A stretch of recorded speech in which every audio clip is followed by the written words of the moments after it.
Jonathan, you own a restaurant, which means customer service has to be important to you, to your business model. But I'm wondering what makes good customer service to you? The bar is so low, man. Yeah? The bar is so low. You know, when you fly and you sit in the exit row, and they tell you this little thing, and then they say, "I need verbal confirmation that you will fulfill the task," and you can't Like just, in the exit row? Yeah. You can't Here's just nod your here's how head. to do it. You got to open the You thing. can't just nod your head. You have to verbally confirm. Yeah. Yes, that is my bar right now for customer service. If I get verbal, doesn't even have to be confirmation. If I get verbal interaction, that was great customer service. That's it. That's the bar. I'm right there with you. I'm right there. I recently we called Wayfair. Yeah. I had such an incredible experience with. I got to give Wayfair props. You ever utilize them? Their customer service? No, because I'm not into child trafficking. Oh, come on. I'm just kidding. Weren't they the ones that everybody was talking about? The person I talked to in customer service was not a child trafficker. Right. They were a fine, upstanding citizen of the world. Okay. And but we had bought some outdoor patio furniture, and we got like the $20, $40 insurance on it for 5 years or whatever, and it chipped. The wicker chipped on it like a year later, and I called, and they said, "Oh my goodness, well let me check your stuff. Oh, we're gonna send you over a new one right away." Wow. So I got a whole new set. I'm talking like the love chair, the 2 seats. They let us keep our original one. What? So I have 2 sets of patio furniture just because I called in a little nick in the wicker. Wow. That is incredible. Like, that's good Yeah. customer service right there. They didn't give me a hard time. It was essentially this posture of, I am here to make you happy. Yeah. What do I need to do to make you happy? And Yeah. they went above and beyond. That's incredible. Yeah. I mean, do you have any good stories like that, or is yours are more in the negative? No, I have one good story, and it's very, very similar to yours. Nespresso, the Nespresso machine? Yeah. I have one. I bought a machine like 6 or 7 years ago, maybe not quite that long, at a garage sale. Yeah. Brought it home, and it didn't work. And I was like, well, this sucks. Oh, no, you didn't. And I called the number, and I was like, it's not working. And they were like, do you have the receipt? And I said, no, here's the model number. And so then she was like, okay, did you purchase this? Do you remember where you purchased it? And I said, at a garage sale. And she's like, oh, okay, yeah, then we'll ship you out a new one. And they shipped us a new one.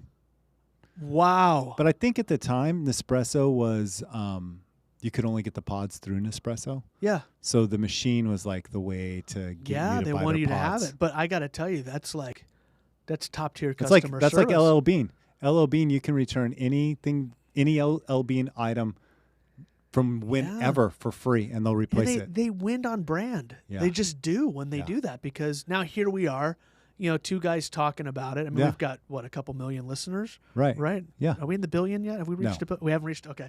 but like, we're here talking about these incredible companies and the great customer service. That person didn't know that was going to happen when they just said yes to you, but they did the right thing. Yeah, they did. Yeah. They so did. So contrast that with, I'm not going to name their name now. Okay, go ahead. But a donut shop that the country runs on, and you go in there and you go to ask them for something, and you get no response, and you say, "Did you hear what I'm saying?" Oh, and they're staring at you. Go ahead. I went to this place, the one that the country is run on. Yeah. And I asked, what did I ask for? I asked for a cup of ice water. Okay. And they wanted to charge me like $2 for it. Yeah. And I just couldn't believe it. Yeah. I couldn't believe it. I every time I leave that place, I'm like, I cannot believe it. Like, anything that you ask for, it's like it's this super confusing thing that they've never heard of before. Yeah. And you're like, really? You've never heard of this at this establishment before? Like, I know companies get strapped for cash. Yeah. But the answer is not to charge people for ice water. No. Right? No. That just means like we're giving up. Yeah. That's the white flag. That's the nickel and dime that they're that is going not down. that is not a good sign at all. What is a good sign? Wayfair. Here's what you need. That's Correct. a good sign of a company that's headed in the right direction. Yeah. Nespresso, whatever you need. So who, if I was to say to you, who has the worst customer service? Doesn't have to be a business. The worst customer service in all, and they're in the customer service business pretty much. Yeah. Who has the worst customer service? I mean, we both know the answer. Historically, past, present, and future, it's the DMV. Yes. Right? And I know, I get it. Like, because we have to use them, so they don't have to make an effort. But still, in their defense, can I do an in their defense? Yeah. Okay, I'm gonna do something. In their defense, people are at their worst going into the DMV. Nobody wants to be there. They're frustrated. They're angry. They're upset. Nobody is in a good mood when they walk into the DMV. So the customer service reps, the people behind, the registers, like doing their job, they are meeting people at their worst. And that's true. Is it a chicken or egg? When you were 16, how were you miserable going to get your driver's license at the DMV? Kind of. I mean, the event you were looking forward to. Yeah. But the DMV is always in kind of right. It's set up. It's in that shady strip mall. Awful. It's in a shady strip mall. Yeah. Always, right?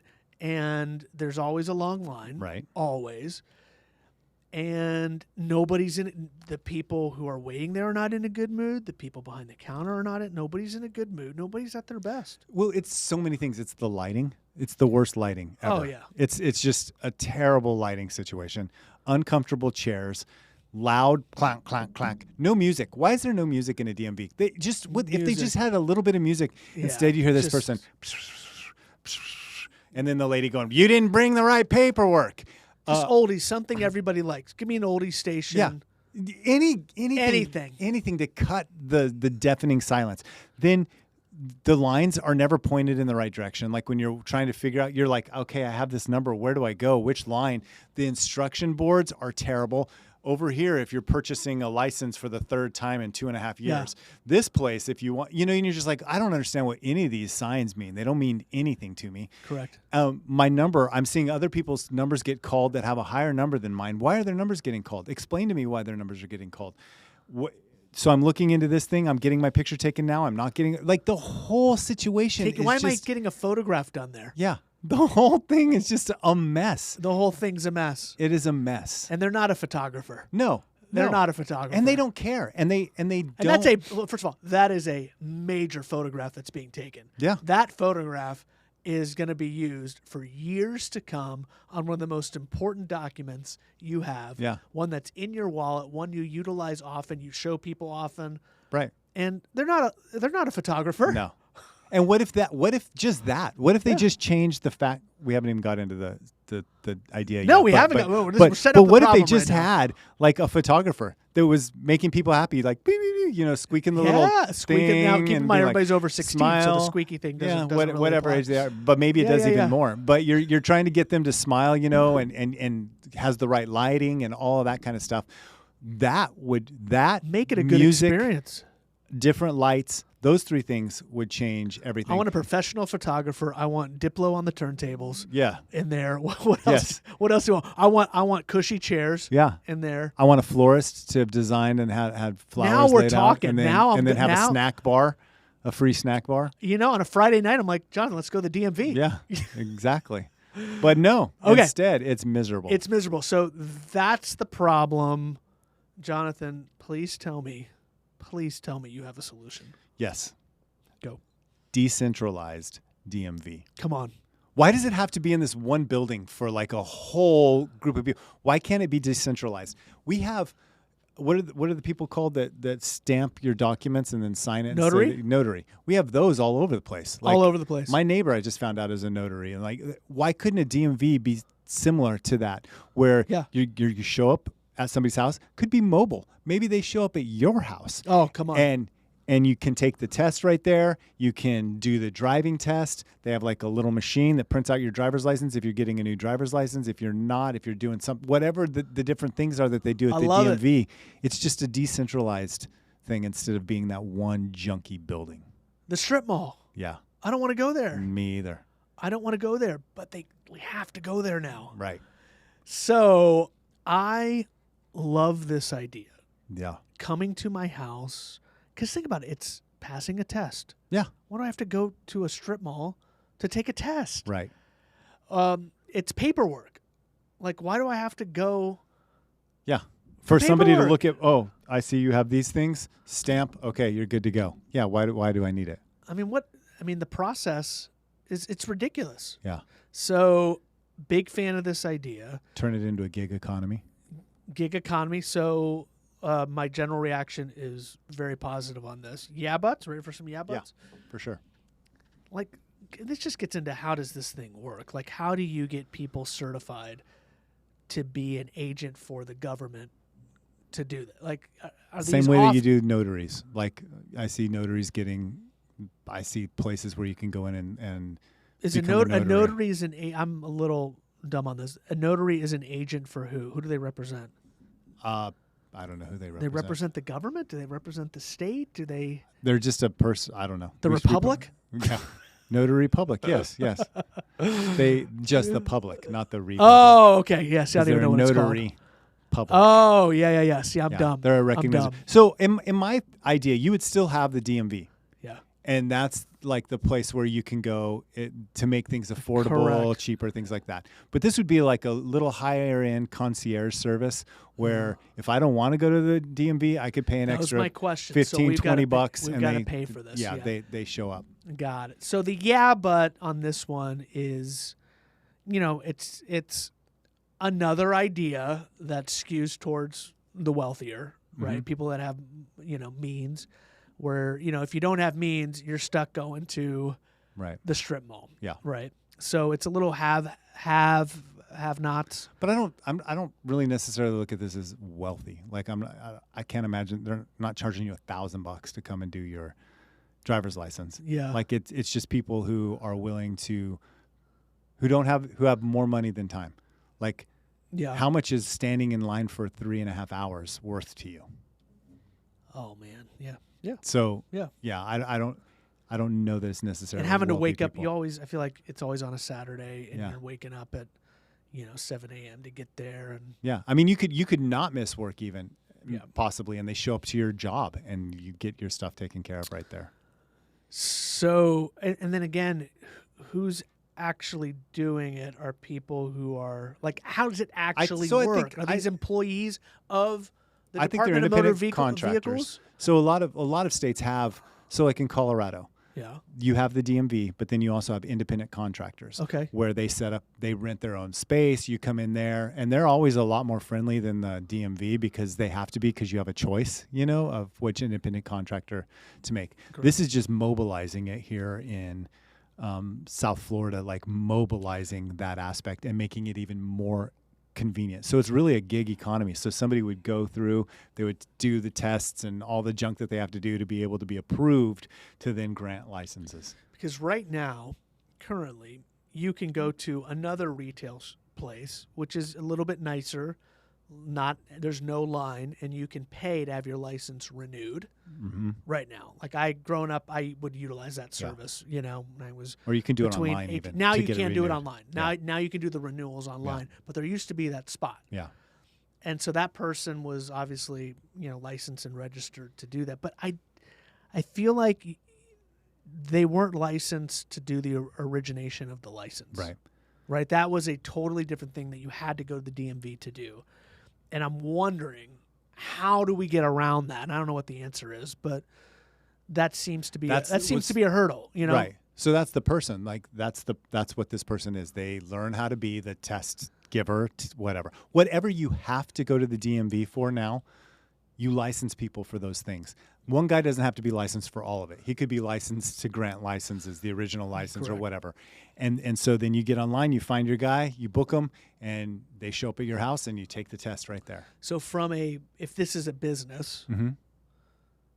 one of the hurdles is going to be, now we're counting on the government. Yeah. To essentially license people. Yeah. To do this, which they're not currently doing. Correct. Or like you get them to license one person who then can license other people. Okay. And so you're almost creating like a little school. I think in a lot of these things, if there's So what happened in Colorado is there was the need for it because the government itself couldn't expand at the rate it needed to. So a third party There it you out. go. And it's the same thing here. We would say, look at the lines here. Like, you guys aren't going to build this out again. Like, it's cheaper for you just to have a third party. Reduce the rates a little bit. You're charging these guys, let's say they charge, keep the numbers easy. So they say they're charging $20 for a driver's license. Charge us $15. We'll charge $25, and we'll make 10, and you'll make 15. Yeah. Yeah. But now you have nobody you're paying. You're not paying salaries. You're not Correct. You're not Correct. renting a space. Any of Correct. that. So for somebody starting this particular business, the kind of first step is going to be lobbying a little bit with these government agencies, these state agencies, to get in the door. Yeah. To get, hey, like you just said, do the pitch. But at this, the hard part is you are depending on the government Yes. for your business idea. Yeah. But if you win, I think you win big. Yeah. I agree. So that's good. Okay, and what are we calling this? Do we have a name for it? Right now it's decentralized DMV? DMV. Yeah. Yeah, DMV. There's got to be a better name. Drive Me Mobile. Yeah.